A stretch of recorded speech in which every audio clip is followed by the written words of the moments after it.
Francis of the Filth, Chapter 11.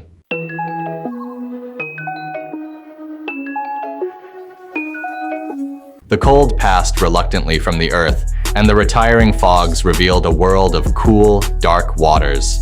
Frank stood knee-deep and gazed about him. The mist slowly shifted backwards and forwards, filling and emptying spaces, at times opening to reveal still waters all the way to the horizon, at other times wrapping him in a thick blanket of vapor. Above him was a white canopy of smoky ether. Beneath him only waterlogged sands. There was not a sound. It was only when he walked that the soft swish of swirling waters broke the silence. Without any sense of direction, he moved, pausing momentarily when the fogs lifted to listen for anything. Any voice, any bird song or call of the wind, even the moaning of wind. But there was nothing. It was during one of these pauses that he noticed a black feather clinging to the sleeve of his shirt, and then he remembered the final moment of his last passage. Percy the pigeon had so desperately tried to join him, but failed by a whisker, or a feather, as it turned out. Frank affectionately curled the feather and put it in his pocket as a reminder of his brief time in Fukui. He would remember it fondly. This trudge, however, seemed to go on for an eternity. Of all the places he had visited, this one seemed the most desolate in terms of presence, time, and chromosomes, other than the icy island where he first met Pink Guy. There was no sense of life, no sense of environment, and no sense of value or purpose. The only thing this place had, other than water, was the musty stench of emptiness and an overriding atmosphere of utter morbidness. Yet, in his lonely solitude, he was unwilling to call out or bring undue attention to himself. He hated to think what might be lurking in the mist. He bided his time. It was after he had been wading through the unchanging waters for what seemed like many weeks of Earth time that he finally heard a sound. It was a soft wail, as though coming from in the final throes of asphyxiation. Frank headed in that direction, though the mists of that region, as thick as any he had encountered in that place, kept him from seeing anything. Slowly, the groans became more audible, and by the time he arrived at their source, he was standing at the foot of a tall wooden pole which ascended into the clouds. As they parted, Frank, still capable of fear, was mortified to see a creature impaled at the top of the pole, lacerated, writhing in pain and struggling for breath. It was a reptilian creature, and it slowly turned its eyes to Frank. They were dark, desperate eyes, full of longing for death to finally come and bring an end to its suffering. Its body occasionally quivered with pain, before lying limp again in the hope that was its final heave. It never was. Mercy was entirely absent in this place. Frank reached up and touched its foot. They locked eyes for the briefest of moments before Frank asked, "How long have you been here, my friend?" The creature wheezed as though making an effort to respond, but never came close to articulating a reply. With a sorry pat to the creature's foot, Frank moved on. There were others. Some were reptilian in appearance, others were avian-esque, and others still of a wholly unknown existence to Frank. All were impaled on poles, and while some seemed to have finally withered and died, most were suffering excruciating agony, moving closer to a slow, painful death, yet never actually tasting any relief that finality might bring. Some were able to gasp utterances in their tortured breathing, and it was through them that he was able to learn a little of this nether realm. This was, they told him, a place for the pre-wretched, a purgatory of prolonged pain for those who had been condemned and were awaiting their final destiny in the pits of eternal damnation. Frank could feel their pain, he could smell their agony and taste their anguish, yet he could do nothing about it. One of the creatures was amphibious, a sliced, bleeding salamander, occasionally twitching and groaning, yet mainly hanging limp on his pole, stared down at his visitor. At first, Frank was horrified to think it might be Salamander Man, but this creature was of a different shape and color, and was significantly older than his good friend. Frank asked him if he knew Salamander Man. "Yes," came the soft reply in between gasps. Though it took time, of which they had plenty, and tremendous effort on the old Salamander's part, he was able to reveal much to Frank. He shared liberally with Frank about his background, that of Salamander Man, and the whole community of Caudata clans. Though it pained him to speak at length, he gave his all to do so. Theirs was originally a realm of harmony.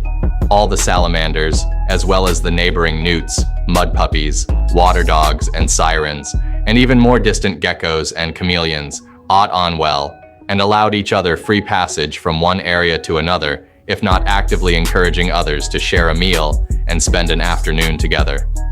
Hospitality was commonplace, and music was the essence of any gathering. Salamanders had extraordinary musical gifting and had assembled a very large catalog of tunes over the years. Their musicians and composers were second to none in the Caudata world and the envy of many. But then the tears began to change. The old salamander wheezed. You would know this well, Frank. But what you might not know is that changing of the tears, so it was thought, originated with the sirens, specifically their leader, Serendipity. He believed, with some reason, that the sirens were unlike the other more common Caudatas, not for their appearance, which is quite ugly to be perfectly frank, but for their intelligence, which was evolving at an undeniably quick rate. Serendipity made friends with higher powers and was poised to rise from his already elevated status of rank and file to Shimpilla, not by his own doing, I must stress, but by his associations. I was one of the few who opposed him. Such elevations should not be done, I told him. It was against the natural order and likely to have serious repercussions right across the omniverses. I mutinied. For that, I was struck by Terminus, a peace lord of immense power and authority. He punished me and cast me into this place. I have been here for ages upon ages and will remain here till I finally perish and enter into the sea of the wretched. He slumped as he said this, both from the effort required to speak from thought of such a demise. After an unhurried pause, he turned back to Frank. Seamus, whom you call Salamander Man, was the finest of our musicians. Terminus wanted to end him too, because of his musical capability to rouse the salamanders to a cause, but he escaped to another realm and hid there till you came along, Frank. It was then we knew that there could be some purpose to it all. The shifting of their tears, unstoppable though it had become, still held some promise. He lifted a weary finger to his left nipple and gave it a soft rub. Yes. How did you know about me? Frank asked. Salamander Man told me last time he was here. When was that? He visits me regularly, every million or so years. Frank thought about that. The old salamander struggled to continue, but Frank could piece together the rest. Salamander Man would come to stay by his old friend's side and play tunes on his recorder to soothe him. Despite his sorry condition, or perhaps because of it, he felt tremendous gratitude towards Salamander Man for his kindness. Indeed, just the thought of him returning to play another tune on his recorder is what sustained him through the long, dark eons. There was a long pause as they both reflected on this. But that might not help you, Frank. The old salamander added. Why not? Because he no longer has his recorder, of course. I doubt he will come back here. Why would he sell his recorder? It's everything to him. For you, Frank. He was looking for you. He didn't have enough chromosomes to look for you and comfort and old dying Caudata as well. So he chose you over me and sold his recorder for chromosomes to search for you. Frank was moved. I told him to. The old fellow continued. There is no hope for me, but for you, Frank. His voice trailed off and he slumped once again. Memories of New York came rolling back to Frank. He remembered Salamander Man playing his recorder and how happy it made them all. The jolly tunes which led them into long nights of dancing and merriment. The laughter and silly joking, the friendship and the farting. How he longed for those days. But he also remembered the tales that Salamander Man told him. He had told Frank of visiting an old friend every so often. He remembered that now, although it seemed to be silly nonsense at the time, it was making perfect and very sober sense now. So you don't know exactly if or when he will be coming back? Frank asked. The old salamander turned a weary eye to him. Even if I knew for sure he was coming, I wouldn't know when. 1,000,000 years. Time means nothing here. He fell again in a manner that suggested he wouldn't be reviving anytime soon. This introduced the dilemma that Frank now faced. Was he to wait 1,000,000 years in this realm in the hope that Salamander Man might show up, or was he to give up on Salamander Man altogether? He considered these options very carefully and weighed all the possible outcomes in his mind. In the end, he decided in his heart that life would have little meaning or value without Salamander Man by his side. He also had faith that Salamander Man would remain true to his old friend. A secondary matter, not insignificant, was that Frank was unlikely to be found in this realm, and so he felt his safety was assured as he waited. He chose to stay. In the 1,000,000 years that followed, Frank fell into a dormant state.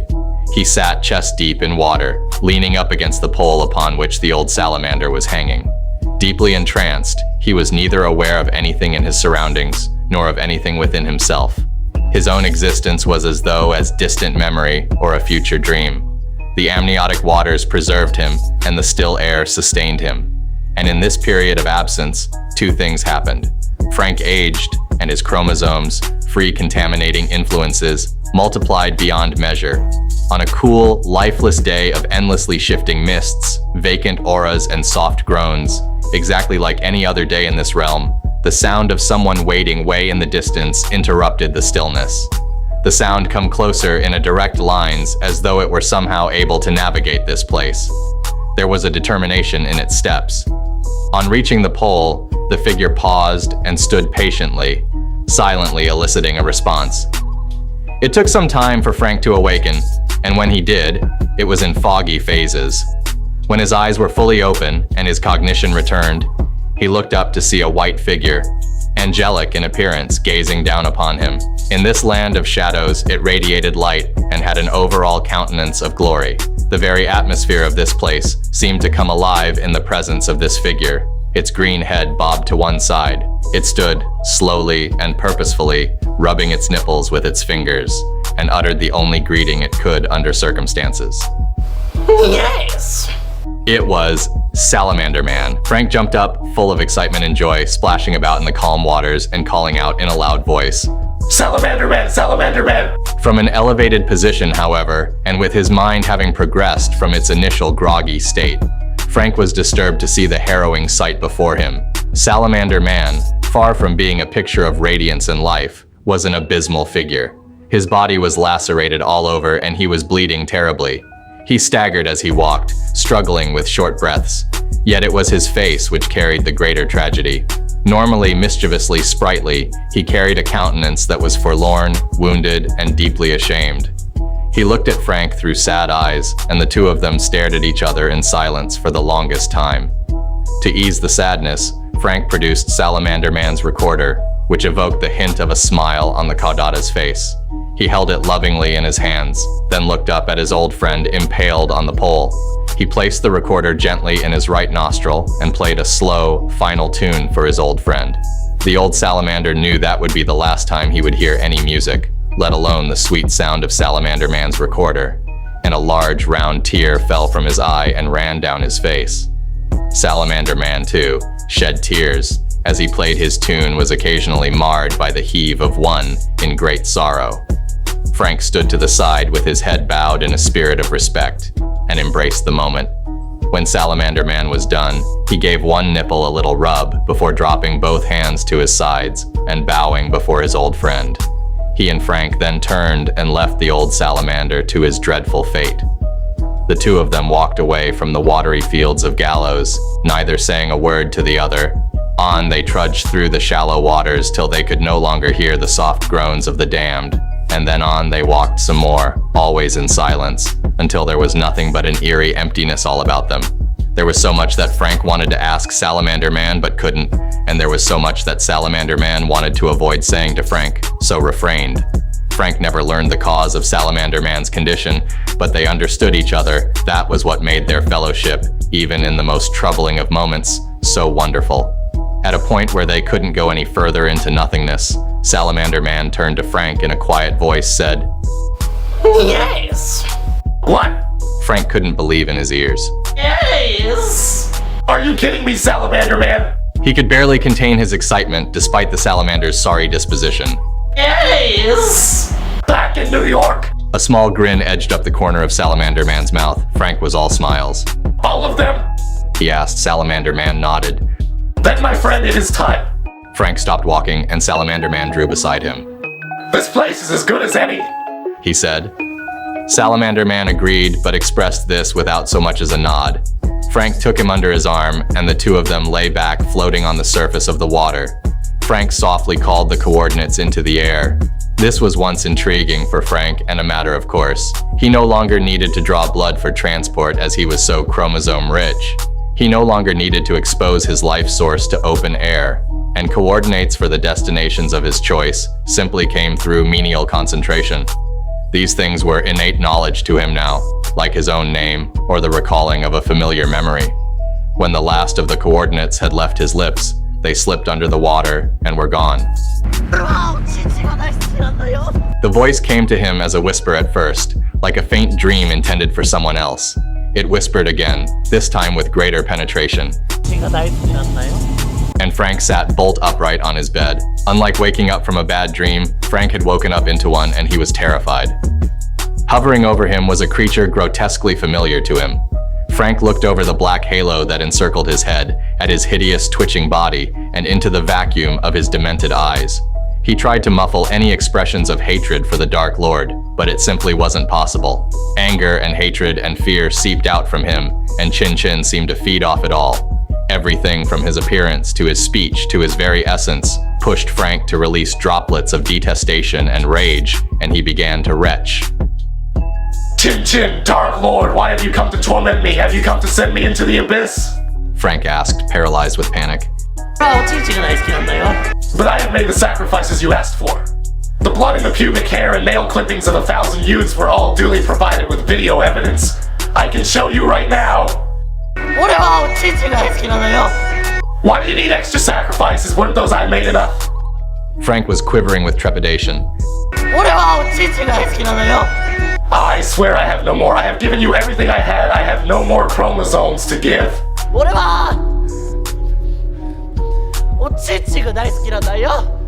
He placed his hand on Frank's trembling heart and wrested the remaining chromosomes from him.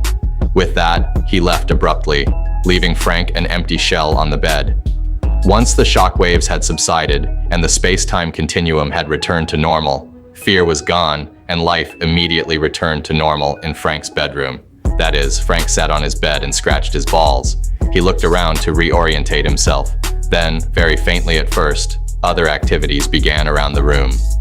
Initially, they started with just the lightest of movements from the cupboard door. It budged just a fraction, then a fraction more, then it peeped ajar. Finally, the door swung wide open and out jumped a semi-naked little runt carrying some rosary beads. Alpha Centaurian, Frank exclaimed. Good to see you, my friend. Thanks for all your support a minute ago when Chin Chin was here. He waddled over to Frank and sat on the bed beside him. Good to see you too, Frank. You filthy little crapper. Good thing I wasn't here a minute ago when that Dark Lord was here, or I would have snapped his dick in two. I would have pounded those creepy black eyes of his all the way to the back of his head. I would have reached into his chest, pulled out his still beating heart, and held it up to his face so he could see how black it is. Alpha Centurion, what are you talking about? I saw you hiding in the cupboard. Also, you owe me money. You came up short.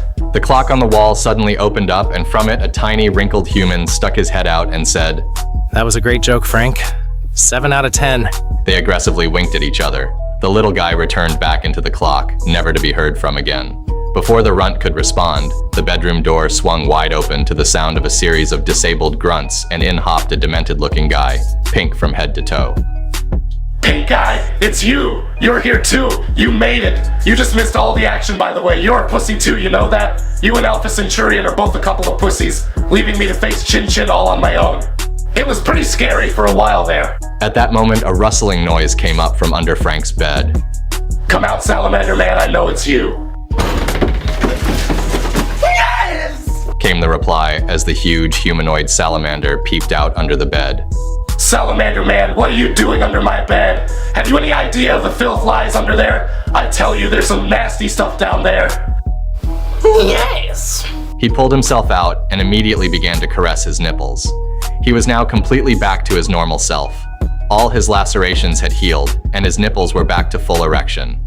Whatever morbid woundings had previously disturbed him, he was back to his normal, cheerful self again. Yes!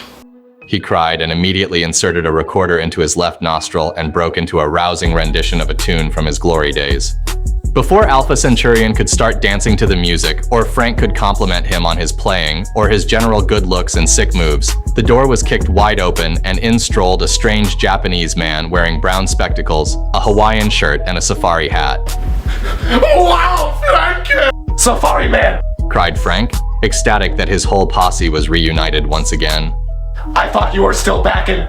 No, let's not go there. Suffice to say, being married to a niggie was never going to work out for someone like me. She had no pussy. Can you imagine aggressively trying to make a dent in drywall with your dick? Not for me. He was shadowed by Drone, who hovered just above his left shoulder.